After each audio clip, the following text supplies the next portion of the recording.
The Kansas City Chiefs came into 2024 with the eyes of the NFL and arguably the sporting world, at least in this country, on them. A whole tremendous amount of pressure. Not just because they are the modern NFL dynasty, and they absolutely are. 3 Super Bowl titles over the past 6 seasons says they're a dynasty, right? 4 total Super Bowl appearances. 2 other AFC Championship game appearances. Yeah, they are the gold standard in the National Football League, and nobody disputes that. It's the fact that this was their chance, a chance that may never come again, to make history and win 3 straight Super Bowls. Like, that has never happened in the Super Bowl era. And you could talk about Lombardi's Packers in 65 through 67. They won 3 straight NFL championships, but they only won 2 straight Super Bowls, right? The 65 season, the Super Bowl wasn't a thing yet. So this has never happened. This was their chance at history, and you felt like there could be a real chance they would do it. And in fact, when you talk about a team winning 2 straight Super Bowls and then making it back to a third, that has never happened. So, yeah, like, the pressure's tremendous, but the opportunity is enormous. And I think, depending upon your perspective, this season felt like, no matter what, it had some level of inevitability to it. You either believed the Chiefs and their zebra friends would ensure a three-peat and it was just inevitable no matter what happened. Or that as the season progressed, winning all those close games meant that they really weren't that good, and once they got the wrong matchup, they were going to get beat and perhaps beat handily. Well, we all know how this played out, right? In the regular season, though, as 2-time defending Super Bowl champions and all the things that happened, the Rashee Wright saga in the offseason, right? They are 15-2 in the regular season. And that's even with them in Week 18 just basically handing the Broncos that one. So they were 15-1 at that point, and then they didn't give a shit for that last game. Their only other loss of the season was to the Buffalo Bills. But they won 10 games by 7 points or less. And it's one of those things that you could say yes, and I'm certainly known for saying this, is that good teams, great teams, find ways to win games they should absolutely lose. That's true. But when you have to keep doing it over and over and over again, you're not such a great team. You are squeaking by. And it was kind of my vibe with the Chiefs with the regular seasons that, yeah, they know they've got experience, they've got confidence, and this and that, and they'll be able to get it done to a point. But what happens once they get to the playoffs? Well, you look at them, they beat the Texans in the divisional round 23-14. And even that wasn't a super impressive performance by any stretch of the imagination. It felt as much as anything as like the Texans shot themselves in the foot more than the Chiefs going out there and winning that game. And then you get to the AFC Championship game. I think they played better overall, but they still squeaked by on that one, right? They got by the Bills 32-29. Yeah, it's not exactly a performance that inspires a ton of confidence. And, you look at that, it's like, it's a reflection of this season is that the Chiefs were a middle-of-the-road offensive team. Like 16th in total yards, 15th in points scored. All that talk about Andy Reid and Patrick Mahomes and Travis Kelce, and they were an average NFL offense. And it was their defense that was a big key to this success. 9th in total yards allowed, 4th in total points scored, or points allowed. There's a weird dynamic and a weird spot to be in. Not that the Chiefs' defense is playing well under defensive coordinator Steve Spagnuolo, but the fact that they were the most important key to victory for this team in 2024. Because this offense wasn't clicking. It never did.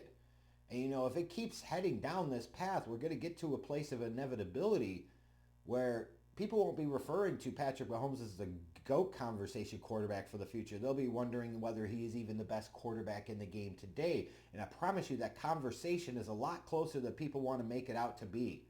He still might be the guy that you want, but, you're the captain of the ship and it's a middle-of-the-road offense. It's got to say something about your performance. He just flat out needed to be better than he was at times in 2024. And that really manifested in the Super Bowl, right? Like, the good thing for the Chiefs is they had a chance that nobody ever had because they actually made it to their 3rd straight Super Bowl with a chance to win a 3rd straight Super Bowl, not like the 71 through 73 Dolphins where you lose the first one and then you win the next 2. Nothing like that, right? They have won 2 straight. Now they're going to play for the 3rd. And it was kind of one of those things heading into that game where you felt like if Jalen Hurts didn't stink, the Eagles are going to win because the Eagles were clearly the much more complete, more balanced team. And that's exactly what happened, right? Jalen Hurts didn't stink. And this defense that was elite of the Eagles all year just dominated and kicked the piss out of Patrick Mahomes, and especially that offensive line. God, it was very reminiscent of that Super Bowl with the Bucs a few years back, right? Where that defensive line just ate up the Chiefs' offensive line, and Patrick Mahomes just never really found a rhythm. Same thing happened here. But, even beyond that, even at times when he wasn't pressured, some of his throws sucked. Patrick Mahomes just stunk in this game. And even when you look at his history of performances in the Super Bowl, I don't think you point to any of them and say, oh my God, they were absolutely incredible special stuff. They really haven't been. He might play big in some key moments, but overall, no, not so much. But it wasn't just on him, obviously, but he's the quarterback, so you can't get all the credit when you win and then none of the blame when you lose. This is not fucking Peyton Manning here. The offensive line was worse to me than they were a few years before with the Bucs game. This was bad. They got their shit handed to them. And what's ironic is the Chiefs came into this game defensively and they got the job done against Saquon Barkley. But they couldn't stop anybody else and they couldn't cover anybody. And Jalen Hurts hurt him quite a few times on the ground. Just an overall disappointing thud kind of an end to the pursuit of history. And it's got to be rough for Chiefs fans where you get so close and then you watch that. It was 40-22 and it felt like the Eagles won by 40. So now history is out of their reach. And where do the Chiefs go from here? Well, heading into this offseason, they're just barely under the salary cap. They have no real flexibility there. They'd have to get creative if they want to free up some room. It sounds like Travis Kelce's going to come back to play in 2025, which I'm kind of like, okay, he could do whatever he wants, right? He's earned that opportunity, but do you really need to at this point? What are you coming back for?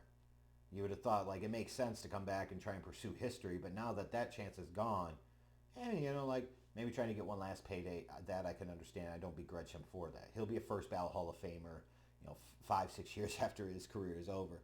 But they have a number of free agents on this team: DeAndre Hopkins, Justin Reed, Trey Smith, DJ Humphries, Juju, Nick Bolton, Omenahu. They're not going to be able, I wouldn't think, to keep all of these guys. And you would think the two most notable free agents are probably going to be Trey Smith and Nick Bolton. Feels like they might want to try and keep both of these guys. They put the franchise tag on Trey Smith, damn it. But, it is what it is. But this could be a Chiefs team that feels a little bit different in 2025, right? They're not going to have all of these guys back. So you wonder, okay, where do you go? Because you're not going to be able to spend a ton of money in free agency. You're probably not even going to be able to keep half of your guys. That's going to be really important for the Chiefs to do well in the draft this year. No bullshit. It sounds cliche to say, but it is really true in this case. And it starts at both tackle positions. That performance they got in the Super Bowl is just absolutely pathetic. They've got to be better at left tackle. They've got to be better at right tackle. I don't care if you feel like they have an option there on the existing roster or not. They don't. They need to upgrade there, and they need to upgrade pretty sizably at both tackle slots.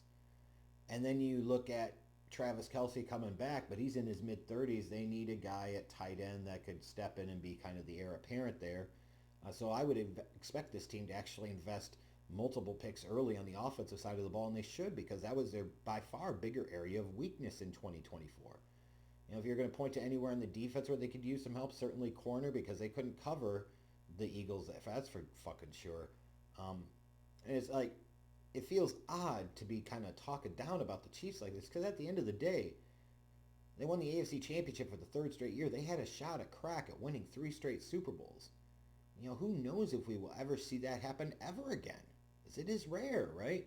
It is very rare. And they kind of got into uncharted territory here.